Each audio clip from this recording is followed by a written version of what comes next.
Graça e paz, meus amigos. Recentemente nós celebramos o Dia da Reforma Protestante. E quando falamos da Reforma, logo que vem à nossa mente é a ruptura que houve na Igreja Católica Romana e o surgimento da Igreja Evangélica Protestante. Porém, a Reforma não se resume apenas a isso, e é o que iremos ver nesse vídeo.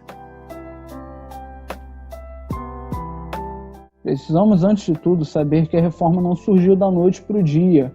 Apesar de ter seu ápice em outubro de 1517, muito antes disso, grandes homens já lutavam por uma reforma na Igreja, que há muito tempo estava deformada. Temos John Wycliffe, na Inglaterra, no século XIV, que já lutava por uma reforma na Igreja e já questionava arduamente questões como o poder e a autoridade do Papa. Questionava que somente a Escritura deveria ser o fundamento de ensino e que a relação entre o cristão e Deus não necessitava de intermediários, dentre outras coisas que já eram questionadas por ele. Outro que podemos citar é John Hus, entre os séculos XIV e XV.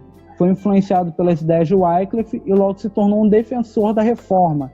Era chamado de Pequeno Ganso por conta da tradução do seu nome, Ganso em tcheco. Hus e sua mensagem ficaram populares. Ele almejava em tornar as escrituras acessíveis ao povo. Hus criticou a veneração aos santos que havia na Igreja e também afirmava que a Escritura era a única regra de fé. Um fato marcante na vida de Hus foi justamente sua morte. Ele disse antes de morrer: "Hoje vocês assam um ganso, porém daqui a 100 anos cantará um cisne."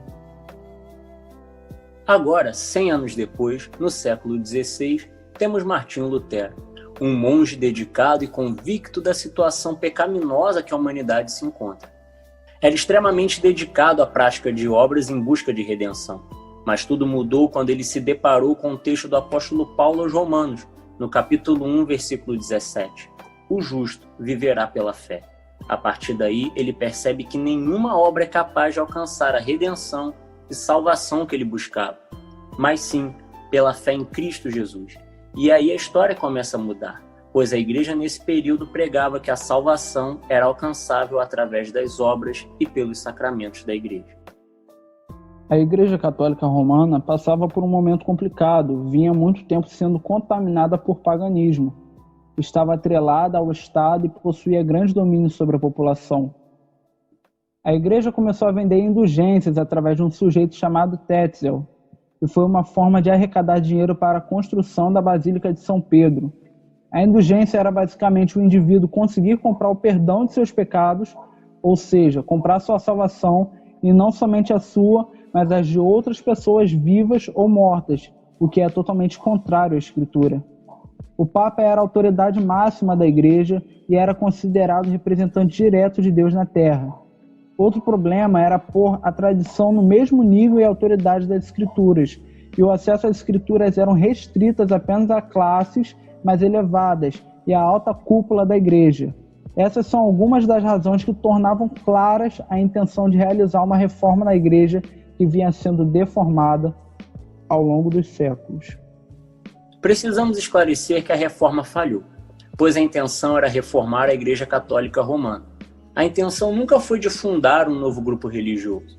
A ideia era que a igreja voltasse ao ensino genuíno das Escrituras e dos apóstolos, algo que não aconteceu. Com as indulgências sendo vendidas cada vez mais, o discurso de Tetzel era: assim que a moeda no cofre cai, a alma do purgatório sai. Diante dessa situação, Lutero decide tomar uma atitude para se opor à pregação de Tetzel. Lutero decide então elaborar 95 teses. Era comum nesse período nas universidades defender ou opor-se a determinada opinião em algum lugar público, e os escritos eram chamados de teses. Em busca de um debate acadêmico a respeito dos assuntos ali tratados, Lutero fixou na porta da igreja do castelo de Wittenberg suas 95 teses, que em resumo atacavam as indulgências, declarando que não havia a possibilidade de obter salvação através delas, e traziam uma sensação falsa de segurança, pois o indivíduo acreditava estar perdoado de seus pecados. As teses de Lutero enfatizavam que a igreja não tinha o poder de mediador entre Deus e homem, além de não ter autoridade para conferir perdão de pecados. O advento e criação da imprensa por Gutenberg foi algo essencial, pois colaborou com que a mensagem de Lutero fosse espalhada. Uma cópia que antes era feita à mão e levava muito tempo para ser feita, com a imprensa, centenas de cópias eram feitas num único dia, e assim os escritos de Lutero se espalharam. Mas não houve diálogo ou debate. O Papa Leão X, obviamente, não quis dialogar e logo agiu contra Lutero, e o mandou se retratar, enviando para ele a bula papal. Lutero argumentava, pedindo que fosse mostrado na escritura que ele estava errado. Lutero rasgou e queimou a bula que ordenava que se retratasse. Com essa atitude e os conflitos iminentes, Lutero rompe com a Igreja Católica Romana.